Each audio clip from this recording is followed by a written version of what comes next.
Hey guys, back on the 944 today. I'm going to be focusing on trying to clean up some of the wiring mess. I've got the hood propped open, one so I can have easy access to things, and got my light there so I can aim at the dash. But I've also got new struts coming in, hopefully show up tomorrow, get those swapped out. Might clean up this black back glass. I have no clue, maybe this had tint on it or something before. I disconnected everything on the center console so I can kind of get a better look at things. Most of this rat's nest is for the stereo, which doesn't appear to work.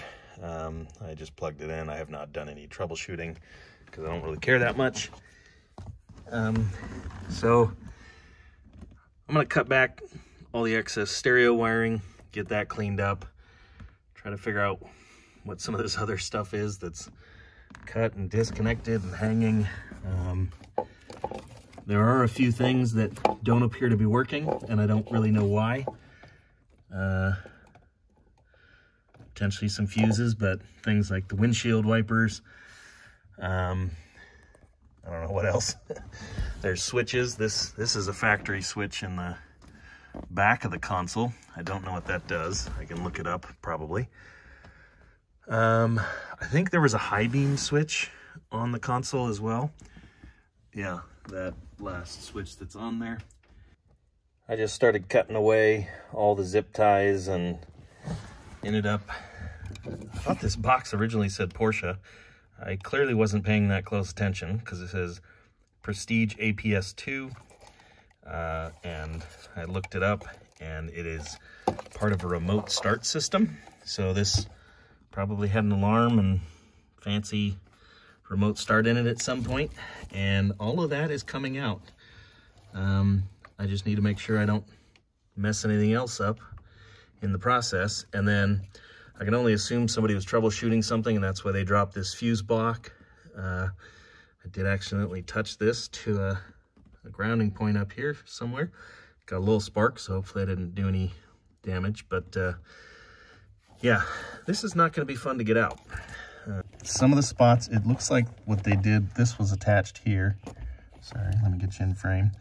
This yellow wire was attached in line here, and it looks like they just stripped it back a little bit. They didn't, I don't think they cut that wire entirely. If they did a really tight job soldering. But then they just soldered this in line, wrapped it in electrical tape, and zip tied over the electrical tape. Interesting method. I hate electrical tape, but rather than cutting this and resplicing it, I'm going to use electrical tape.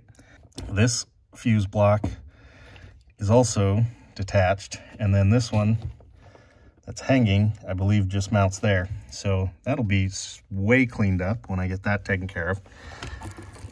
This remote start does go up to the dash somewhere, so I got to get that sorted out and figured out how to get access to all that garbage.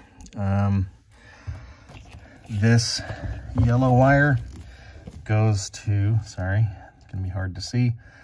Start with the red one. So the red wire on the remote start goes to this red and black, and then the yellow goes to that same red and black. So I'm gonna try to cut those and just resolder that connection back together. It has been liberated. So there were a couple wires going up to the lights, which makes sense. And there were it's also tied into the door button. So the alarm goes off when you open the door and the lights start flashing. Ended up cutting out the red and yellow wires, stripping it back just a little bit and soldering it. I've got 2 pieces of shrink wrap over it, and I'm going to try to get a double layer of shrink wrap. This is the stuff that has the glue adhesive built inside of it, so should really help to keep things waterproof. All right, let's see how I did. Oh wait, I gotta turn the battery, plug the battery back in. Battery's in. Make sure it's in neutral. That's a good sign.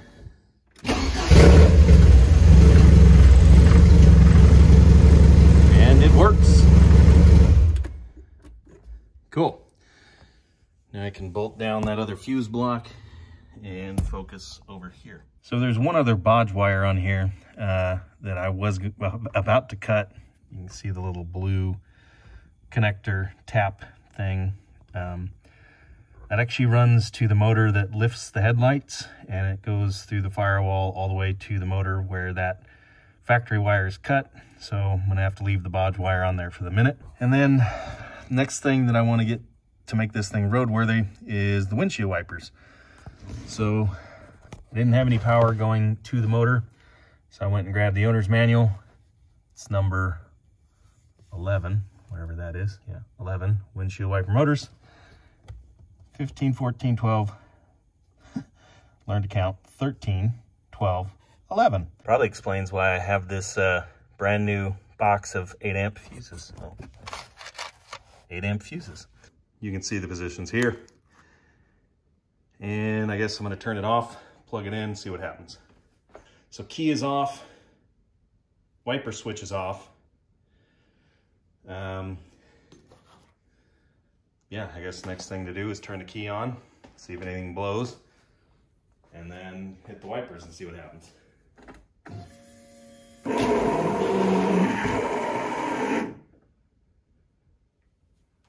Well, there you go. That was it. Okay, so in the off mode, for some reason it goes to intermittent. And continues to do that.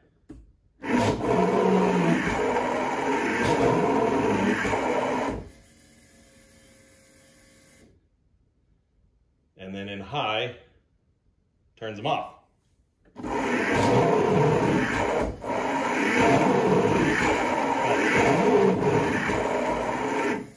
Here is everything that I pulled out of the interior. It's mostly related to the stereo or that remote alarm system, remote start alarm system, but some insulation, carpeting, HVAC stuff as well. And so there it is. I mean, it's vacuumed now, but doesn't look a whole lot better. And I'm aware that the dash and instrument panel doesn't look good, but it looks a lot better than it did. As does under the dash. Get some better lighting here.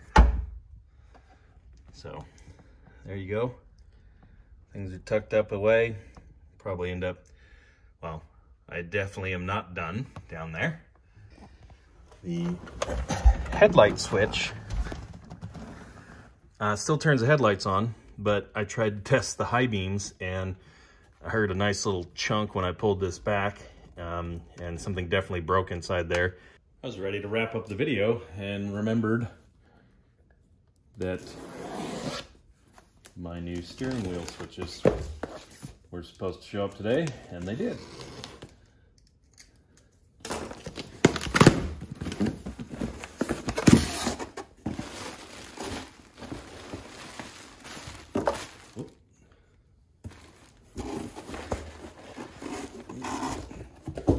Came with the pigtails. And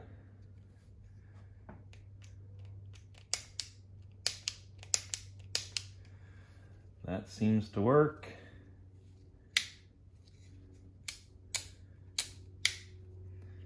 That works. All right, so this looks good. See a lot of old gross grease on it. So probably gonna take it apart while I have it apart, while I have it out, and do a little cleanup. I think on my old one, I'm gonna take this apart too and see how dangerous that would be to disassemble this one.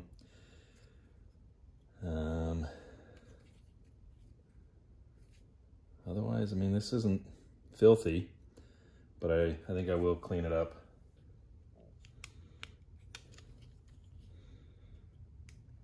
Okay. Oh, so that's why this one's no good. Big crack right there. So at least I can see how it works now. And I don't think there's too much danger in taking apart the other one to clean things up.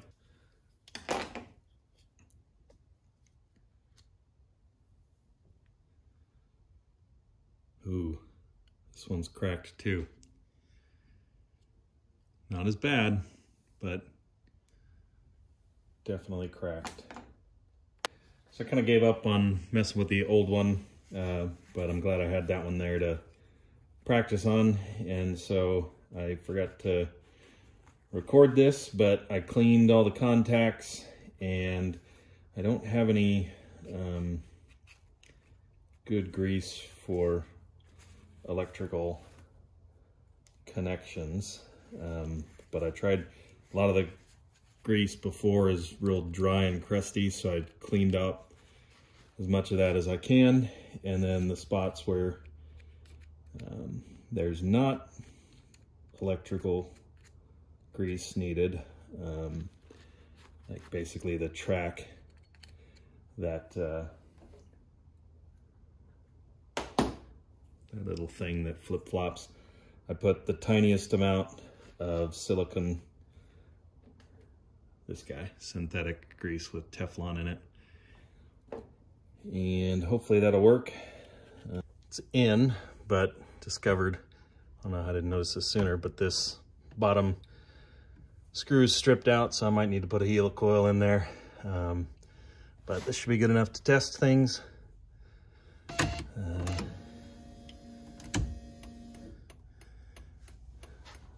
Turn signal, that works.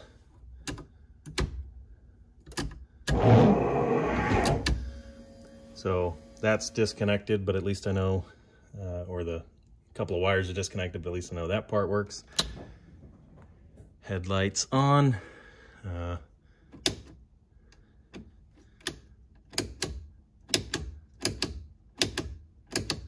Cool.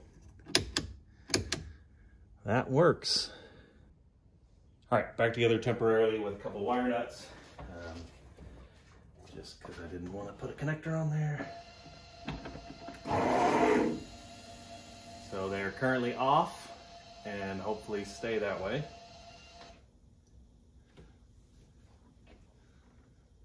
And if I put it in intermittent,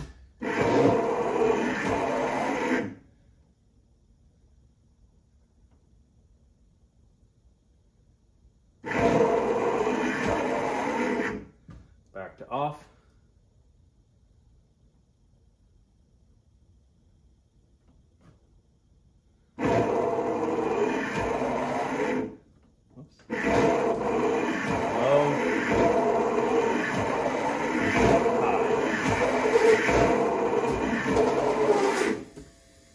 I have some replacement female blade connectors, so I'm just going to go ahead and cut all these wires to length and redo them. So you just stick a screwdriver in here and flatten the little retaining tab,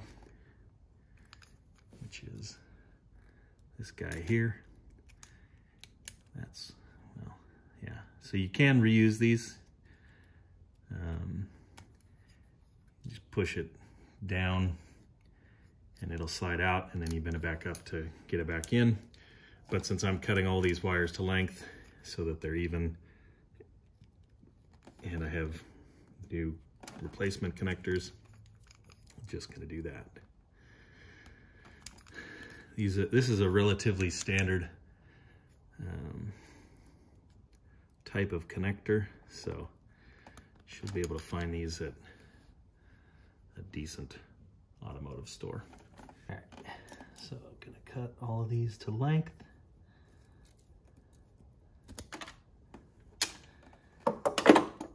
Got a piece of shrink tube, not 100% necessary, but a nice touch. And then on these connectors, you don't need a ton stripped back, like a 1/8 inch. And then actually could go a little longer, so I'll do that.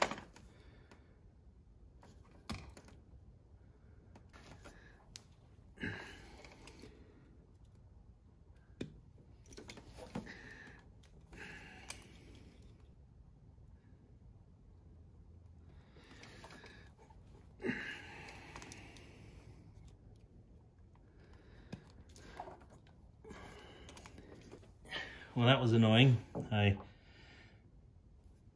only had 4 of these and 1 of these. So it worked out. They just don't match.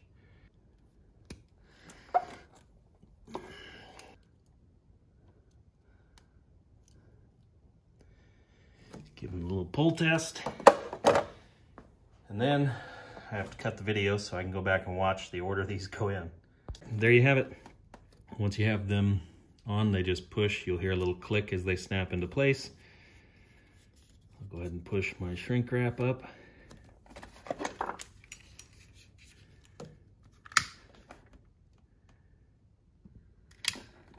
All right, there you go.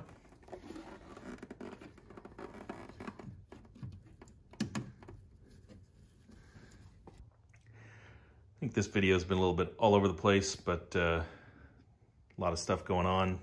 You can see I've got front of the engine pulled off. Going to be replacing the belts and some of those pulleys and doing some other engine maintenance.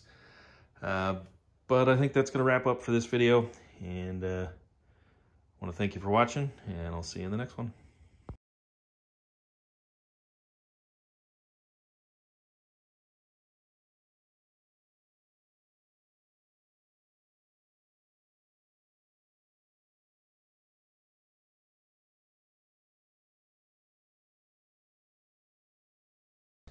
I can actually see through it now.